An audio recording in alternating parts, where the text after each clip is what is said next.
Sir, that disabled veteran discount requires proof of a current disability rating of 50% or higher, not just an old VA card. Frankly, you look perfectly fine to me. Are you sure you're not just trying to scam a few dollars off? The store manager sneered, looking Major Thomas Ashton, 72, up and down with open suspicion. Tom, leaning on his cane due to shrapnel still lodged near his spine, felt a cold fury rise. This ID is valid, and my disabilities are not always visible, son. The manager just laughed. Yeah, right. Invisible disabilities, full price. 8 minutes later, as Tom sat on a bench outside, the store's cheerful pop music abruptly ceased. A voice, imbued with the gravitas of command, echoed from the intercom. Attention shoppers and staff. This is General Harrison. The manager of this establishment will report to the front entrance, immediately. If you believe true service deserves unwavering respect, not cynical suspicion, comment honor below. Major Thomas Tom Ashton, U.S. Army retired, lived with pain that most people couldn't see. Shrapnel from a mortar attack decades ago in a forgotten conflict still shifted near his lower spine, causing chronic, often debilitating pain that necessitated the use of a cane on bad days like today. He also carried the invisible weight of PTSD, a constant low hum of anxiety that sometimes spiked into disorienting waves. Yet to the casual observer, he might have looked, as the store manager had put it, perfectly fine. At 72, he was still relatively upright, his eyes clear, his attire neat, clean chinos, a pressed collared shirt, and a lightweight jacket. He was fiercely independent, relying on his military pension and disability benefits, which he managed carefully. He was in the general store, a large popular home goods and hardware chain, to purchase a new, more ergonomically designed garden kneeler. Gardening was one of his few remaining physical pleasures, a connection to the earth that soothed his mind. The store advertised a year-round 15% discount for disabled veterans, a gesture he appreciated. He had his VA identification card, which clearly stated his disabled veteran status, and a separate laminated card from the VA detailing his disability rating, well over the 50% threshold. He approached the customer service desk, where a young assistant manager named Chad, mid-30s with an overly confident air, and a name tag proclaiming him manager on duty, was holding court. "Good morning," Tom said politely, placing the garden kneeler on the counter. "I'd like to purchase this, and I believe you offer a discount for disabled veterans." He presented both his VA ID and the disability rating card. Chad picked up the VA ID, glanced at it briefly, then at Tom, his eyes lingering on Tom's relatively able appearance despite the cane. He didn't even look at the second card detailing the rating.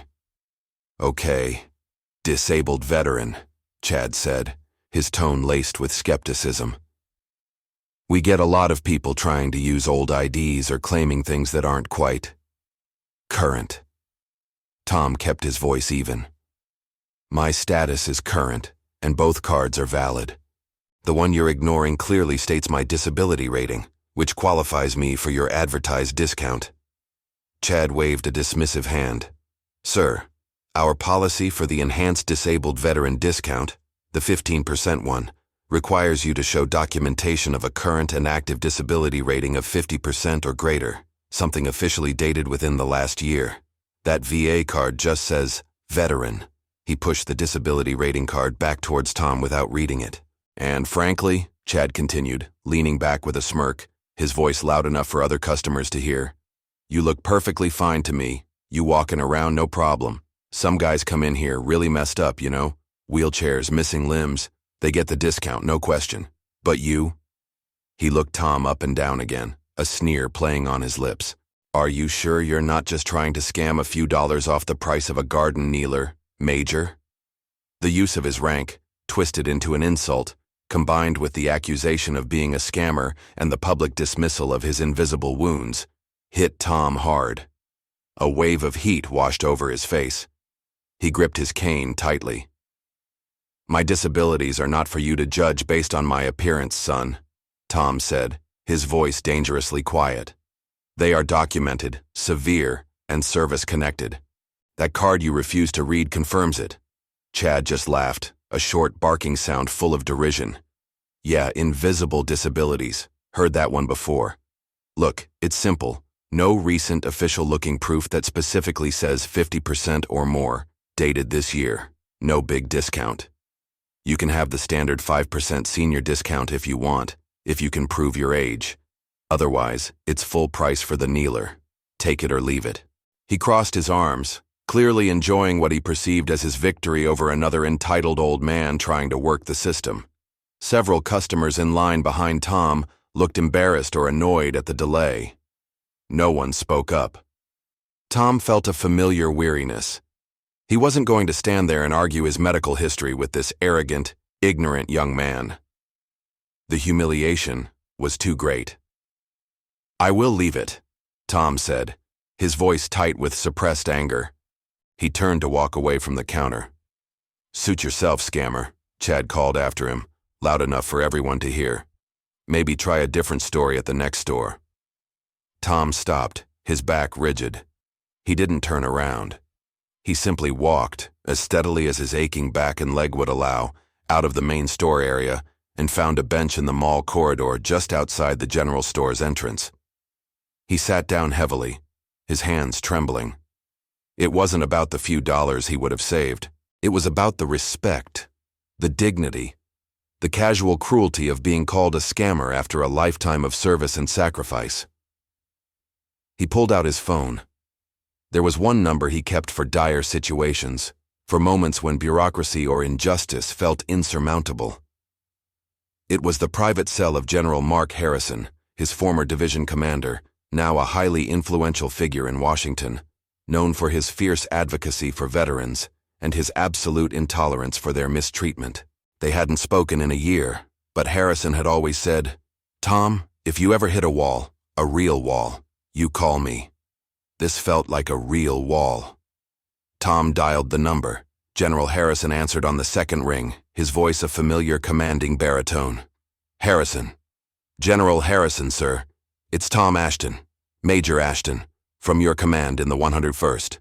"Tom, good to hear your voice, Major. What can I do for you? Everything all right?" The concern in the general's voice was immediate.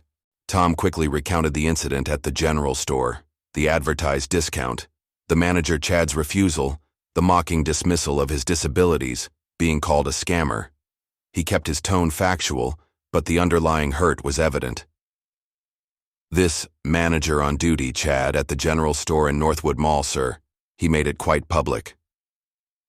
General Harrison was silent for a moment, and Tom could almost hear the temperature dropping on the other end of the line. When Harrison spoke, his voice was dangerously calm. "Northwood Mall, you said, Tom, and this manager, Chad, publicly accused you, a decorated major with verified combat disabilities, of being a scammer for requesting an advertised veterans discount." "Yes, sir, that's the gist of it." "Tom," General Harrison said, his voice now like chipped ice, "I am currently in a car, not 5 minutes from Northwood Mall. I was on my way to a luncheon. My plans have just changed. You stay right where you are. Do not leave that bench. I will handle this." The line clicked dead. Tom sat there, a mixture of apprehension and a grim sort of anticipation churning within him. He knew General Harrison. When the general said he would handle something, it usually involved a level of intervention that was both swift and decisive. He wondered what, exactly, was about to unfold. Inside the general store, Chad was preening, recounting to a young cashier how he'd shut down another freeloader. The store's cheerful background music played on. 7 minutes passed. 8 minutes. Precisely 8 minutes after Tom's call, the upbeat pop music playing throughout the general store abruptly cut off.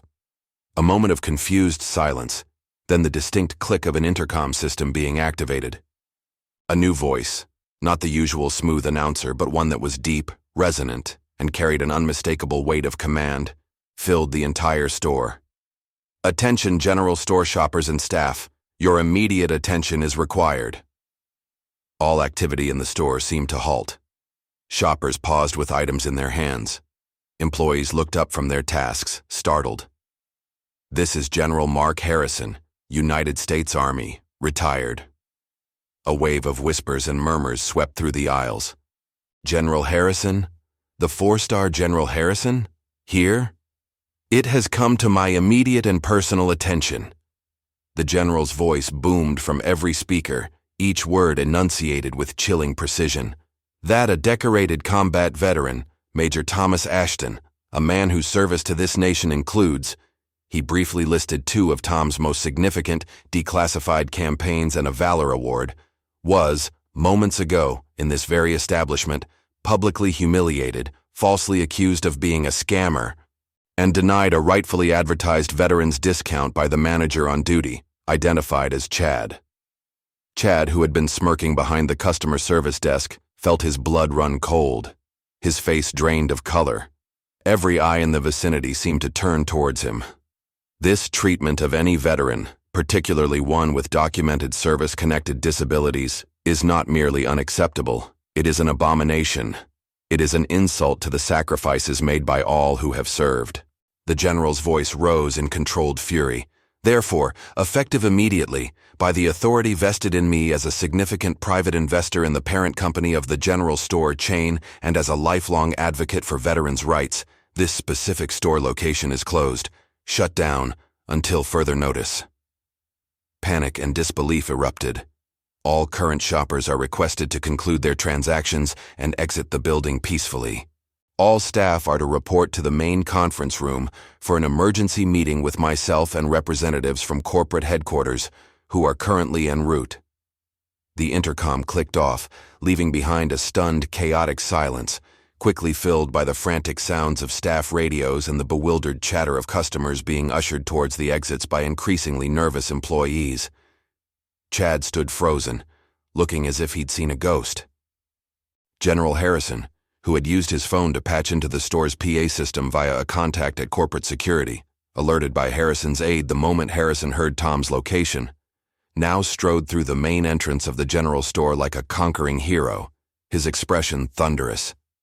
His aide, a sharp young captain, was already on the phone with the store's regional vice president, whose voice on the other end reportedly went several octaves higher when informed the general was on site and had just shut down one of his flagship stores. Tom Ashton, still on the bench outside, saw the commotion, saw shoppers being guided out, saw the closed signs hastily being put up.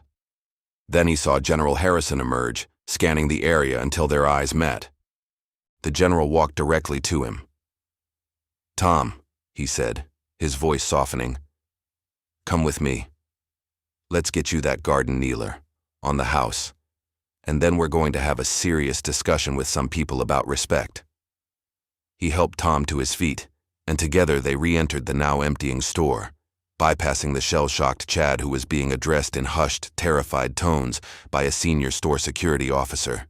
In the hastily convened emergency meeting, General Harrison, joined via video conference by the CEO of the general store's parent company, who looked like he'd aged a decade in 10 minutes, delivered a blistering but precise indictment of the store's failures. Chad was summarily fired. The regional VP was ordered to fly in immediately to oversee mandatory, comprehensive retraining for all staff in that district on ADA compliance, veteran sensitivity, and basic human decency. A significant donation to several veterans' charities was pledged in Major Ashton's name. Major Ashton himself was given a lifetime 50% discount at all general store locations nationwide, a personal apology from the CEO, and most importantly to him, the assurance that changes would be made to ensure no other veteran suffered such humiliation. He got his garden kneeler, free of charge.